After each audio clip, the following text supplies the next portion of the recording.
আসসালামু আলাইকুম প্রিয় শিক্ষার্থীবৃন্দ, আশা করি তোমরা ভালো আছো, নিরাপদে আছো, সুস্থ আছো। আমি মাহমুদুল হাসান শাহী, প্রভাষক, অর্থনীতি বিভাগ, সরকারি হাজী মোহাম্মদ মহসিন কলেজ, চট্টগ্রাম। গত ক্লাসের অনেকদিন পরে আবার তোমাদের ক্লাস নিচ্ছি আমি। আজকে অর্থনীতি প্রথম পত্রে নিব। অর্থনীতি প্রথম পত্রের কি নিব একটু দেখা যেতে। অর্থনীতি প্রথম পত্রে আসছে ক্লাস নিব। ক্লাসটা কোন চ্যাপ্টারটা পড়ার আগে আমরা একটা ছবি দেখি। ছবিতে দেখতে পাচ্ছি কিছু পেঁয়াজ মানে পণ্য আছে এখানে, তারপরে পেঁয়াজ দেখা যাচ্ছে, এখানে দেখা যাচ্ছে কিছু ফার্মের মুরগি, সবজি দেখা যাচ্ছে। আমরা এইগুলো সাধারণত সচরাচর দেখে থাকি, বাজারে রাস্তাঘাটে অনেক এইগুলো দেখি, সামনে সবজি টবজি বিক্রি করছে। এগুলো থেকে আইডিয়া করতে পারছো আজকে তাহলে নিশ্চয়ই কী নিয়ে কথা বলবো, কী নিয়ে আলোচনা করবো, নিশ্চয়ই তোমরা বুঝতে পারছো। আজকে যে চ্যাপ্টারটা নিয়ে আলোচনা করবো সেটা হচ্ছে চতুর্থ অধ্যায়, বাজার। বাজার খুবই একটা গুরুত্বপূর্ণ একটা অধ্যায়, আজকে ওইটা নিয়ে আমরা আলোচনা করব। তো বাজারে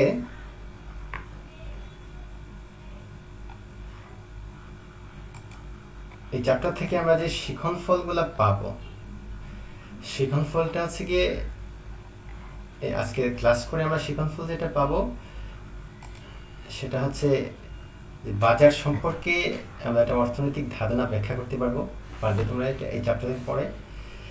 তারপরে যেটা পারবে সেটা হচ্ছে বাজারের শ্রেণী বিভাগ করতে পারবে, বাজারে যে বিভিন্ন রকম শ্রেণী আছে ওইটা নিয়ে করতে পারবে। এটা হচ্ছে আজকের আমাদের ক্লাসের শিখন ফল। তো আমরা যদি এখন যে প্রথম যে টপিকসটাতে যাচ্ছি আমরা, সেটা হচ্ছে প্রথম শিখন ফলের ইয়েতে যাচ্ছি আমরা, সেটা হচ্ছে বাজার কি।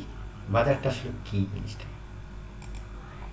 বাজারটা আসলে কি, বাজার যে আমরা সাথে শুধু বাজার বাজার বলি, বাজারটা কি আসলে।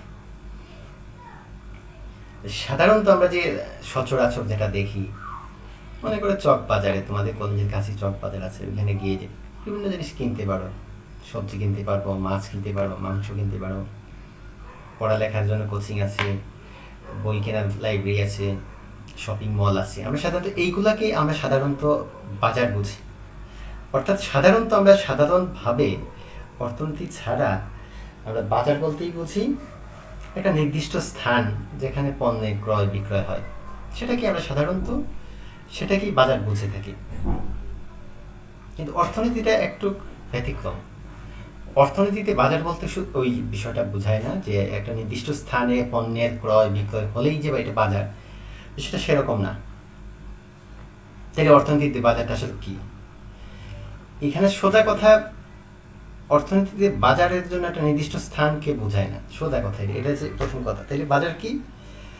বাজার হচ্ছে, আমরা অর্থনীতিতে বাজার সাধারণত বুঝি কোনো একটা পণ্যের ক্রেতা বিক্রেতা থাকবে, অর্থাৎ ক্রেতা বিক্রেতা অস্তিত্ব থাকবে, এবং তাদের মাঝে দর কষাকষির মাধ্যমে পণ্যটির মূল্য নির্ধারিত হবে, লেনদেন হবে। ওই যে প্রক্রিয়াটাকেই, এই সম্পূর্ণ প্রক্রিয়াটাকে আমরা সাধারণত অর্থনীতির ভাষায় বাজার বলি। এখন লেনদেন একটা নির্দিষ্ট স্থানেও হতে পারে, কোনো অসুবিধা নেই। স্থানে হলে যে এটা বাজার হবে না বিষয়টা এরকম না। যেহেতু আমরা বলছি যে অর্থনীতিতে কোনো নির্দিষ্ট স্থানেকেই বাজার বোঝায় না, কিন্তু এর মানে এই না যে কোনো একটা নির্দিষ্ট স্থানে যদি এই শর্তগুলো পালিত হয়, মানে পণ্যের ক্রেতা বিক্রেতা থাকবে, তাদের দর কষাকষি মাধ্যমে একটা নির্দিষ্ট মূল্য নির্ধারিত হয়ে লেনদেন হবে, এরকম যদি একটা নির্দিষ্ট স্থানেও হয় তাহলে ওইখানে ওইটাকে বাজার, এই প্রক্রিয়াটাকে বাজার বলা যাবে। তাহলে ওই শর্ত অনুযায়ী চক বাজার এটাকে বাজার বলা যায়। চক বাজারে ওইগুলো বাজার বলা যাবে। রাস্তাঘাটেও যেটা পণ্যগুলি বিক্রি করে, যে কোনো জায়গাতে এটা হতে পারে, জায়গা নাও হতে পারে। তাহলে আমরা বাজার ওইটাকে, ওইগুলো থেকে বাজার বলতে পারি। সোজা কথা, আমরা বাজার বলতেই আমরা বুঝবো কোনো একটা নির্দিষ্ট পণ্যের ক্রেতা ও বিক্রেতার অস্তিত্ব আছে এবং তাদের দর কষাকষির মাধ্যমে নির্ধারিত মূল্যে পণ্যটি লেনদেন হবে। এই প্রক্রিয়াটাকেই বাজার বলে। তো বাজারের এখানে বাজার বিভিন্ন রকম বাজার দেখতে পারি, যেমন ধানের বাজার আছে, পাটের বাজার আছে, সবজির বাজার আছে, কলম খাতা এগুলো আছে, শেয়ার বাজার আছে, শ্রম বাজার আছে, অনেক ধরনের বাজার আমরা দেখতে পারি। এগুলো নিয়ে বাজারে নিয়ে এক একজন এক এক মন্তব্য, এক একজন এক একটা সংজ্ঞা দিয়েছেন। এক এক অর্থনীতিবিদে সিডনি চ্যাপম্যান একরকম বলেছেন, অ্যান্টনি অগাস্টি কোর্নোট একরকম বলেছেন। আমি এগুলোতে গেলাম না, এগুলো কঠিন করে লাভ নেই। সোজা কথা, আমরা বাজারের যদি কয়েকটা বৈশিষ্ট্য, আমরা বাজারে কয়েকটা বৈশিষ্ট্য বা শর্ত দেখতে পেলাম। আগের কথা অনুযায়ী বাজারে কয়েকটা বৈশিষ্ট্য বা শর্ত আমরা দেখলাম। এটা কীরকম? যেমন একটা নির্দিষ্ট সময় থাকবে, ক্রয় বিক্রয়যোগ্য এক বা একাধিক দ্রব্য বা সেবা থাকতে পারে, ক্রেতা বিক্রেতা থাকবে, তারপর ক্রেতা বিক্রেতার মাঝে দর কষাকষির মাধ্যমে একটা নির্দিষ্ট দামের উদ্ভব হবে। সেটাই আমরা সাধারণত বাজার বলতে পারি। তো এখন যদি আমরা একেবারে সামারাইজ করি, একেবারে উপসংহার যদি টানি, তাহলে আমরা বাজার কাকে বলতে পারি? আমরা যদি উপসংহারে যাই, তাহলে বাজারের সংজ্ঞাটা যদি আমি বলতে চাই, বাজারটা কি আসলে? যে ক্রেতা বিক্রেতার মাঝে দর কষাকষির মাধ্যমে একটা নির্দিষ্ট দামে কোনো দ্রব্যের ক্রয় বিক্রয়কে অর্থনীতিতে বাজার বলে। এটাই আমরা বলতে পারি সহজভাবে, এটাই আমরা বলতে পারি। এরপরে আমরা শিখনফলের বাজারের শ্রেণী বিভাগে আমরা যদি চলে যাই,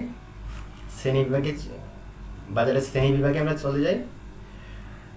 তো বাজারের শ্রেণী বিভাগ মানে বাজার কি রকমের বাজার আছে, বাজারে শ্রেণীটা কিভাবে শ্রেণী বিভাগ করা যায়। তো বাজার কাঠামোগতভাবে বাজার যদি আমরা ভাগ করি, কাঠামোর উপর ভিত্তি করে বাজারকে যদি আমরা বাজারের কাঠামোর উপর ভিত্তি করে যদি বাজারটাকে আমরা ভাগ করি, তাইলে আমরা কীরকম দেখতে পাই? তাহলে আমরা বাজারের কাঠামোর উপর ভিত্তি করে যদি দেখি, তাহলে ওইখানে আমরা বিভিন্ন রকম আবার বাজারে দেখতে পাই যে আয়তন বা পরিধি অনুযায়ী বাজারের প্রকারভেদ দেখতে পারি আমরা। আয়তন বা পরিধি অনুযায়ী, আয়তন বা পরিধি অনুযায়ী যদি আমরা দেখি, এটা দেখা যাচ্ছে বাজারটাকে আমরা 3 ভাগে ভাগ করতে পারি। পরিধি অনুযায়ী যদি করি, তাহলে 3 ভাগে ভাগ করতে পারি। স্থানীয় বাজার, জাতীয় বাজার, আন্তর্জাতিক বাজার, এই 3 রকমের বাজার আমরা ভাগ করতে পারি। তাহলে এই স্থানীয় বাজারটা আসলে কি? সংক্ষেপে এই বিষয়গুলো আলোচনা করছি, যেহেতু আজকে পড়াটা একটু বাজারের শ্রেণী বিভাগটা আসলে অনেক বেশি বড় এটা টপিকস। তো স্থানীয় বাজারটা আমরা সোজা কথা, লোকাল মার্কেট আজকে যে একটা পণ্যের বাজারে একটা দেশে নির্দিষ্ট একটা অঞ্চলে, একটা বিশেষ স্থান বা একটা অঞ্চলে সীমাবদ্ধ থাকবে। একটা নির্দিষ্ট পণ্যের বাজার দেশের একটা নির্দিষ্ট স্থান বা অঞ্চলের মধ্যে সীমাবদ্ধ থাকলেই ওই বাজারটাকে স্থানীয় বাজার বলে। যেমন আমরা এখানে চট্টগ্রামে বলতে পারি, ফিশারি ঘাটে একটা মাছের বাজার বলতে পারি, চালের বাজার আছে এখানে বলতে পারি, চট্টগ্রাম অঞ্চলে বলতে পারি। স্থানীয় বাজার, এগুলো স্থানীয় বাজারের উদাহরণ আমরা হিসেবে বিবেচিত হবে। এগুলো স্থানীয় বাজারের উদাহরণ হিসেবে আমরা ধরে নিতে পারি। তারপরে আমরা ইচ্ছা করলে তারপরে আমি জাতীয় বাজারটা যদি কি এটা বুঝি, জাতীয় বাজার মানে ন্যাশনাল মার্কেট। ন্যাশনাল মার্কেট হচ্ছে গিয়ে সোজা কথা একটা দেশের ভিতরে বিস্তৃত হয়ে যে বাজারটা হয়, এটা হচ্ছে দেশের একটা জাতীয় বাজার বা ন্যাশনাল মার্কেট। যেমন দেশীয় বস্ত্র আছে, এটা চট্টগ্রামও চলে, খুলনাতে চলে, ঢাকাতেও চলে। অথবা আমরা বলতে পারি যে জামদানি পল্লী আছে, জামদানি পল্লী উৎপাদিত জামদানি সারা দেশেই চলে। এটা তো এমন না যে একটা নির্দিষ্ট জায়গাতে চলে। বা টাঙ্গাইলের কাপড়ের বাজার, এটা শুধু টাঙ্গাইলে থাকে না, এটা সারা দেশ জুড়েই এই বাজারটা প্রচলিত থাকে। তাহলে আমরা জাতীয় বাজারটা হচ্ছে একটা দেশের অভ্যন্তরে পুরো দেশ জুড়ে যে বাজারটা বিস্তৃত থাকে, ওইটাকে আমরা জাতীয় বাজার হিসাবে অভিহিত করতে পারি।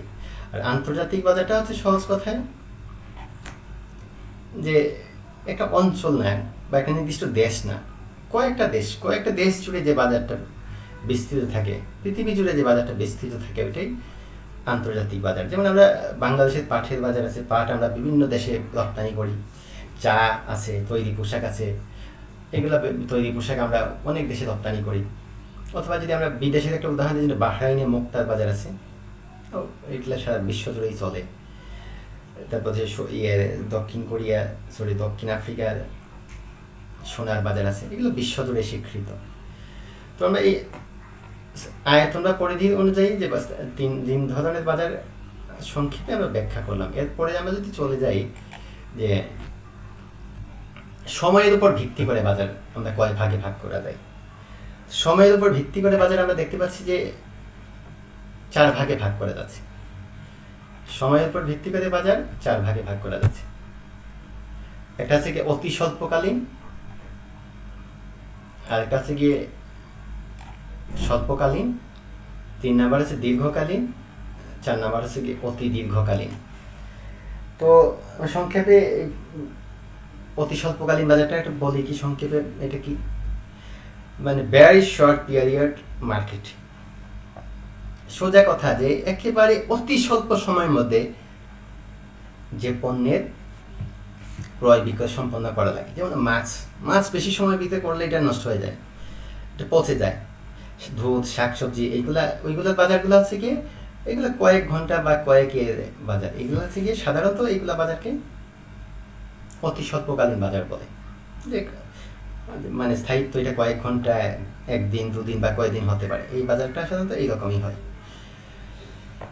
অর্থাৎ এই বাজারে যোগানের পরিমাণ বৃদ্ধি করা সম্ভব নয় এবং চাহিদার পরিবর্তনে দামের পরিবর্তন ঘটে। চাহিদার পরিবর্তনে এখানে দামের পরিবর্তন ঘটে, কারণ বিক্রি করে দেওয়া লাগবে। আচ্ছা, তারপরে আমরা যদি যাই ইয়েতে স্বল্পকালীন বাজার। স্বল্পকালীন বাজারটা হচ্ছে শর্ট পিরিয়ড মার্কেট। এটা হচ্ছে গিয়ে এই বাজারটাতে দ্রব্যের চাহিদা পরিবর্তনের সাথে সাথে যোগানের সামান্য পরিবর্তন হয় এই বাজারটাতে। আলফ্রেড মার্শালের মতে উনি যে বাজার সম্পর্কে একটু মন্তব্য করেছেন, ওইটা হচ্ছে কি যে বাজারে কয়েক সপ্তাহ বা কয়েক মাস স্থায়ী হয় তাই স্বল্পকালীন। এটা হচ্ছে আলফ্রেড মার্শালের একটা মন্তব্য। যেমন এটা শাড়ি, লুঙ্গি প্রভৃতির বাজার স্বল্পকালীন বাজার। এ ধরনের বাজারে দ্রব্যের চাহিদা যদি বাড়ে তাহলে পুরাতন উপাদানের পুনঃব্যবহার দ্বারা পুরাতন উপাদান আগে যেগুলো থাকে এগুলো ব্যবহার করার যোগান কিছুটা বাড়ানো যায়, এবং চাহিদা কমে গেলে পুরাতন যে আগে উপাদান ছিল ওইগুলো ব্যবহার কমিয়ে যোগান কিছুটা কমানো যায়। তবে স্বল্পকালীন বাজারে শিল্প প্রতিষ্ঠানের আয়তন বা সংখ্যা পরিবর্তন করা যায় না। এটা মনে রাখা লাগবে যে শিল্প প্রতিষ্ঠানে হুট করেই স্বল্পকালে শিল্প প্রতিষ্ঠানের সংখ্যা বাড়ানো যায় না। এটা দীর্ঘমেয়াদের একটা প্রক্রিয়া। তো এই স্বল্পকালীন বাজারে যোগান দামের উপর কিছুটা প্রভাব বিস্তার করতে পারলেও দামের উপর চাহিদার প্রভাব যোগানের প্রভাব চেয়ে অনেক বেশি থাকে এখানে। আমি আবার বলি কথাটা, যে এই বাজারে চাহিদার সাথে যোগানের পূর্ণ সামঞ্জস্য বিধান করা সম্ভব হয় না। মানে চাহিদা যোগান এখানে একেবারে সামঞ্জস্যপূর্ণ ব্যবহার বিধান এখানে সম্ভব না। এই কারণে যোগান দামের উপর কিছুটা প্রভাব বিস্তার করতে পারলেও দামের উপর চাহিদার প্রভাব যোগানের প্রভাবের চেয়ে অনেক বেশি থাকে। এখন আমরা যদি দীর্ঘকালে যাই, দীর্ঘকালীন বাজারটা হচ্ছে মানে লং পিরিয়ড মার্কেট। এটা হচ্ছে কি যে সোজা কথা যে বাজারে দ্রব্যের চাহিদার পরিবর্তনের সাড়া দিয়ে যোগান পরিবর্তন করা যায়। সোজা কথা, চাহিদার পরিবর্তন হওয়ার সাথে সাথে যোগানটাকেও পরিবর্তন করা যায় বাজারে। এটা হচ্ছে কি দীর্ঘকালীন বাজার। এখানে সবগুলো উপাদান পরিবর্তনযোগ্য। সোজা কথা, উৎপাদনে যে উপাদান যেগুলো ব্যবহার করা হয় সবগুলো এখানে পরিবর্তন করা যায়। এখানে চাহিদা এই বাজারে চাহিদা যোগানের মধ্যে একটা সমন্বয় করা যায়, করে দাম নির্ধারণ করা যায়। আমরা যদি সহজভাবে একটা উদাহরণ দিতে পারি, যেমন আসবাবপত্রের মানে ফার্নিচারের যে বাজারটা, এটা দীর্ঘমেয়াদী একটা বাজার উদাহরণ দিতে পারি আমরা। তো এই বাজারে চাহিদা অনুযায়ী দ্রব্যের যোগান বৃদ্ধির যথেষ্ট সময় পাওয়া যায়। তারপরে দীর্ঘকালীন সময়ে উৎপাদন প্রতিষ্ঠানের আয়তন, সংখ্যা, কাঠামো এগুলো পরিবর্তন করে চাহিদা অনুযায়ী দ্রব্যের যোগান হ্রাস বৃদ্ধি করা যায়। এই কারণে যে দীর্ঘকালে চাহিদা যদি বাড়েও যোগান বাড়ানো যায়, বা চাহিদা কমালে যোগানও কমানো যায়। এটা হচ্ছে এই বাজারের একটা বৈশিষ্ট্য। তারপরে যদি আমরা যাই অতি দীর্ঘকালীন বাজার। অতি দীর্ঘকালীন বাজারটা হচ্ছে কি, মানে সোজা কথা এই বাজারের স্থিতিকালটা একেবারে অতি দীর্ঘ এবং এটা সুদূর প্রসারী পরিবর্তন, যেখানে সুদূর প্রসারী পরিবর্তন ঘটে এই বাজারটাকেই আমরা সাধারণত বলি অতি ভেরি লং পিরিয়ড মার্কেট। মানে সোজা কথা এই বাজারে ক্রেতার যে রুচি, অভ্যাস, জ্ঞান এগুলো আমূল পরিবর্তন ঘটতে পারে। এখানে চাহিদার ব্যাপক পরিবর্তনের আশঙ্কা থাকে, যেমন সোনার বাজার যদি আমরা বলি, হীরার বাজার, এগুলো অতি দীর্ঘকালীন বাজার হিসেবে অভিহিত করা যায়।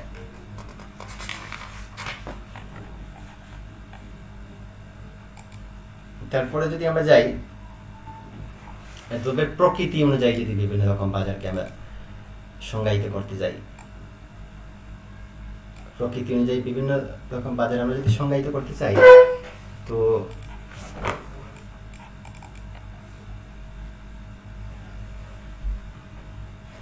আমরা করতে পারি যে প্রকৃতি অনুযায়ী, দ্রব্যের প্রকৃতি অনুযায়ী বাজারকে আমরা 4 ভাগে ভাগ করতে পারি। প্রকৃতি অনুযায়ী 4 ভাগে ভাগ করা যায়। এটা হচ্ছে এক নম্বর হচ্ছে পণ্যের বাজার হিসাবে,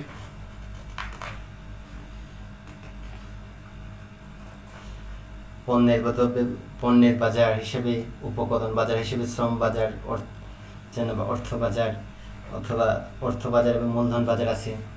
এগুলো একটি বিশাল একটা আলোচনার বিষয়। পণ্যের বাজার, উপকরণ বাজার, এগুলা একটা চ্যাপ্টার আছে, এগুলো আমরা পরবর্তীতে এগুলা করবো। শ্রম বাজার, এগুলো বিশাল, এটা দ্রব্যের প্রকৃতি অনুযায়ী আমরা এগুলো নিয়ে আলোচনা করতে পারি। এখন আমরা যে প্রতিযোগিতার উপর ভিত্তি করে বাজার ভাগটা আমরা দেখব।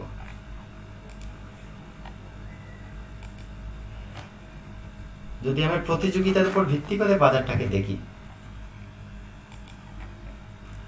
প্রতিযোগিতার উপর ভিত্তি করে বাজারটাকে আমরা 2টা ভাগে ভাগ করতে পারি। মূলত এই অর্থনীতিতে বাজার বলতে এই 2টা বাজার কি, বাজার কি বেশি গুরুত্ব দিয়ে আলোচনা করা হয়, ওইগুলো নিয়ে অনেক ব্যাখ্যা বিশ্লেষণ করা হয়। তো প্রতিযোগিতার উপর ভিত্তি করে বাজার 2টা,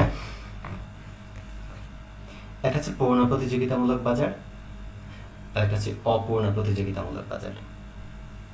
একটা হচ্ছে কি পূর্ণ প্রতিযোগিতামূলক বাজার আর একটা অপূর্ণ প্রতিযোগিতামূলক বাজার। এখন পূর্ণ প্রতিযোগিতামূলক বাজারটা কি আসলে? পূর্ণ প্রতিযোগিতামূলক বাজার আমরা সোজাভাবে বুঝি যে এখানে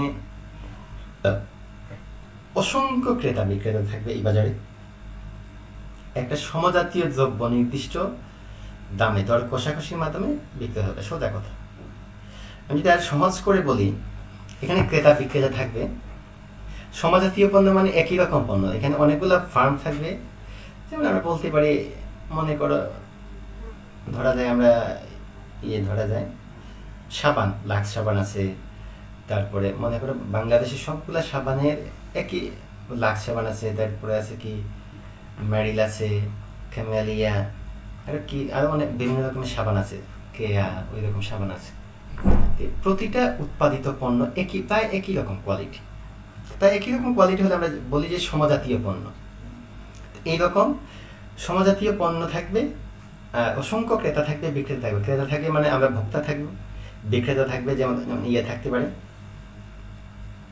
যেমন লাক্সের ইউনিলিভার, মেরিলে স্কোয়ার, ওই রকম বিক্রেতা থাকবে। ওইগুলা একটা নির্দিষ্ট দর কষাকষির মাধ্যমে পণ্যটা একটা নির্দিষ্ট দাম হয়ে যাবে। ক্রেতা বিক্রেতা দর কষাকষি হবে, একটা দাম হয়ে যাবে যে একটা লাক্স সাবান 50 টাকা বা 40 টাকা, ওই রকম একটা দাম ফিক্সড হয়ে যাবে, ওই কোয়ালিটি একটা নির্দিষ্ট দামে সবগুলা। এইরকম যদি বাজারটা হয়, তাহলে ওই বাজারটাকে আমরা সাধারণত পূর্ণ প্রতিযোগিতামূলক বাজার বলি। ওই বাজারটাকে পূর্ণ প্রতিযোগিতামূলক বাজার হিসেবে অভিহিত করা হয়। সোজা কথা মানে যে একটা দ্রব্যের বাজারে যদি অসংখ্য ক্রেতা বিক্রেতা থাকে এবং সমজাতীয় পণ্য একটা নির্দিষ্ট দামে দর কষাকষির মাধ্যমে ক্রয় বিক্রয় হয়, তখন ওই বাজারটাকে আমরা পূর্ণ প্রতিযোগিতামূলক বাজার বলি। সোজা কথায় এই বাজারটাতে প্রতিযোগিতার অস্তিত্ব থাকে, এই কারণে এই বাজারে পূর্ণ প্রতিযোগিতামূলক বাজার বলা হয়। এটা একটা বিশাল ব্যাখ্যা আছে, ব্যাখ্যা এগুলো আগামী ক্লাসগুলোতে দেখা যাবে। আমি এখন শুধু ওই পরিচয়টা আমরা নিচ্ছি। পূর্ণ প্রতিযোগিতামূলক বাজার আর এটা হচ্ছে কি অপূর্ণ প্রতিযোগিতামূলক বাজার। পূর্ণ প্রতিযোগিতামূলক বাজারের একটা লক্ষণীয় বিষয় হচ্ছে এই বাজারের কয়েকটা বৈশিষ্ট্য আছে, মানে এখানে অসংখ্য ক্রেতা বিক্রেতা থাকবে, এখানে ইচ্ছে করলেই বিক্রেতা দাম বাড়িয়ে দিতে পারবে না পণ্যের, বা দাম বাড়ালে ওই একই পণ্য দেখা যাচ্ছে একই কোয়ালিটির পণ্য অন্য ফার্মের কাছ থেকে কেনা যাবে কম দামে। সুতরাং ইচ্ছে করলেই একটা ফার্মের দাম বাড়ায় না, কারণ যদি দাম বাড়ায় তাহলে সে বাজারে টিকতে পারবে না। আর ওই ফার্মটা ইচ্ছে করলেই ওই পণ্যটা আবার দামও কমে নিতে পারবে না। দাম যদি কমায় তাহলে বাজারে টিকতে পারবে না, কারণ হচ্ছে ওইখানে দামটা এমনভাবে নির্ধারিত হয় যে একেবারে সর্বনিম্ন মুনাফাতে বাজারটা চলে। এখানে এর থেকে কম নিলে সে চলতে পারবে না, বাজার টিকতে পারবে না, বেশি নিলেও টিকতে পারবে না, কম নিলেও টিকতে পারবে না। অর্থাৎ একটা ফার্মটা ওই বাজারের যে ওই বাজারে যে দাম নির্ধারিত আছে ওই দামেই সে নেওয়া লাগবে, এর কম বেশি নিলে সে বাজারে টিকতে পারবে না। ওই কারণে যেহেতু একটা ফার্ম যেহেতু বাজারে পণ্যের দাম নির্ধারণে তার কোনো ভূমিকা নাই, ওই কারণে ওইটাকে বলে সে দাম সে গ্রহণ করে। এই কারণে ওই ফার্মকে, এই বাজারের ফার্মগুলোকে বলে দাম গ্রহিতা, প্রাইস টেকার। দাম গ্রহিতা মানে দাম গ্রহণ করে। এবং পণ্যগুলা সবাই, আরেকটা বৈশিষ্ট্য হচ্ছে একই রকম পণ্যগুলা থাকে। ক্রেতা বিক্রেতা পণ্যের মানের উপর, গুণগত মানের উপর একটা পূর্ণ জ্ঞান রাখেন। এরপরে এখানে যে কোনো এই বাজারে যে কেউ একটা ফার্ম ইচ্ছে করলেই প্রবেশ করতে পারবে, ইচ্ছা করলে এই ফার্ম থেকে চলে যেতে পারবে। এরপরে এখানে কোনো বাহ্যিক বিধিনিষেধ থাকে না, ক্রেতা বিক্রেতাদের সিদ্ধান্তের ক্ষেত্রে স্বাধীনতা থাকে। ওইগুলোই আমরা বলতে পারি যে এই বাজারে একটা অন্যতম বৈশিষ্ট্যগুলো বলতে পারি। আচ্ছা, তারপরে অপূর্ণ প্রতিযোগিতা। অপূর্ণ প্রতিযোগিতামূলক বাজার সোজা কথা, এখানে প্রতিযোগিতা নেই। এই কারণে এটা বাজারটা পূর্ণ প্রতিযোগিতা। এখানে প্রতিযোগিতার ভিত্তিতে পণ্য সেবা ক্রয় বিক্রয় হয় না, সহজ কথা। এই কারণে এই বাজারটাকে অপূর্ণ প্রতিযোগিতামূলক বাজার বলে। অপূর্ণ প্রতিযোগিতামূলক বাজারের আবার অনেক রকম আছে। এখানে আবার অনেক আছে, ওই চ্যাপ্টারগুলো আমরা পরে ক্লাসগুলোতে এগুলো আলোচনা হবে। অপূর্ণ প্রতিযোগিতামূলক বাজারে আমরা যদি কয়েকটা অপূর্ণ প্রতিযোগিতামূলক বাজারের নাম বলি, একটা একচেটিয়া বাজার বলতে পারি, যেটা মনোপলি মার্কেট। একচেটিয়া প্রতিযোগিতামূলক বাজার বলতে পারি, একটা মনোপলিস্টিক কম্পিটিশন মার্কেট। তারপর 3 নাম্বার যদি বলি ডুওপলি বাজার। 4 নাম্বার বলতে পারি অলিগোপলি বাজার। 5 নাম্বার বলতে পারি দ্বিপাক্ষিক একচেটিয়া বাজার, মানে বাইলেটারাল মনোপলি মার্কেট। 6 নাম্বার বলতে পারি মনপসনি। তারপরে অলিগোপলি বাজার বলতে পারি, এটা বলেছি আগে। তারপরে ডুওপলি বলেছি। ওইগুলোই বলা যায় আর কি, অপূর্ণ প্রতিযোগিতামূলক বাজার। তো আজকে আমরা যদি এখন টানি, আজকে ক্লাসটা যদি আমরা বলি কি আলোচনা করেছি, আমরা এটা বলতে পারি আজকে ক্লাসে আমরা 2টা শিখন ফুল উপর আমরা বেস করে আজকে ক্লাসটা করেছি। একটা ছিল শিখন ফুল, একটা ছিল আমাদের বাজার সম্পর্কে আমরা অর্থনীতির একটা ধারণা আমরা ব্যাখ্যা করতে পারবো, বাজারের শ্রেণী বিভাগ আমরা করতে পারবো। বাজার সম্পর্কে আমরা ধারণা দিয়েছি, এখন বাজারের শ্রেণী বিভাগ বিভিন্ন বিষয়ের উপর ভিত্তি করে বাজারের শ্রেণী বিভাগ করেছি। বাজারের কাঠামোর উপর ভিত্তি করে করেছি, যে আয়তন বা পরিধি অনুযায়ী বাজারকে ভাগ করেছি, সময় অনুযায়ী বাজারকে ভাগ করেছি, দ্রব্যের প্রকৃতি অনুযায়ী বাজারকে ভাগ করেছি। তারপরে করেছি আমরা প্রতিযোগিতার উপর ভিত্তি করে বাজারকে ভাগ করেছি, পূর্ণ প্রতিযোগিতামূলক বাজার, অপূর্ণ প্রতিযোগিতামূলক বাজার। তো আজকে এতটুকুই থাকলো। প্রিয় শিক্ষার্থীরা, তোমরা ভালো থাকবে, আর প্রতিদিন একটু একটু করে পড়ার চেষ্টা করো, অন্তত পড়ার অভ্যাসটা ঠিক রাখবে, একটু ব্যস্ত থাকবে, খেলাধুলা করবে, সচেতনভাবে খেলাধুলা করবে, স্বাস্থ্য সচেতনভাবে স্বাস্থ্যবিধি মেনে খেলাধুলা করবে, একটু স্বাস্থ্য বিধি মেনে চলার চেষ্টা করবে। আর তোমাদের সুস্বাস্থ্য কামনা করছি, ভালো থাকবে। আসসালামু আলাইকুম।